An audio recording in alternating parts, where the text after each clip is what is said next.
তুমি নামাজ পড়োনি কেন? অসুস্থ তাই? তুমি কি হযরত আইয়ুব আলাইহিস সালামের চেয়ে বেশি অসুস্থ?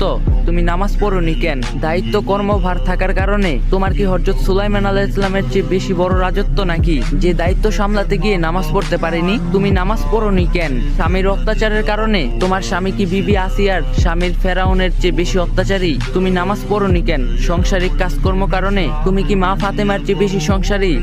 নামাজ না পড়ার জন্য আল্লাহর কাছে কোনো অজুহাত চলবে না। সমুদ্রে হাবুডুবু খেলেও তখন ওয়াক্ত হলে নামাজ আদায় করতে হবে, কারণ প্রতিটা শ্বাস প্রশ্বাসের জন্য আমরা আল্লাহর কাছে ঋণী। বিনা কারণে এক ওয়াক্ত নামাজ কাজা করলে লক্ষ লক্ষ বছর জাহান্নামের আগুনে জ্বলতে হবে। সেক্ষেত্রে এক ওয়াক্ত নামাজ না পড়লে কি শাস্তি হতে পারে একবার ভাবো। দুনিয়ার আগুনের চেয়ে 70 গুণ জাহান্নামের আগুনের থেকে যদি বাঁচতে চাও, নামাজ কখনো অবহেলা করো না। আল্লাহ তাআলা আমাদের সবাইকে নিয়মিত 5 ওয়াক্ত নামাজ পড়ার তৌফিক দান করুক, আমিন। যদি ভিডিওটা ভালো লাগে একটা লাইক দেওয়া যাবেন আর কপি লিংক আর শেয়ার করে দিবেন।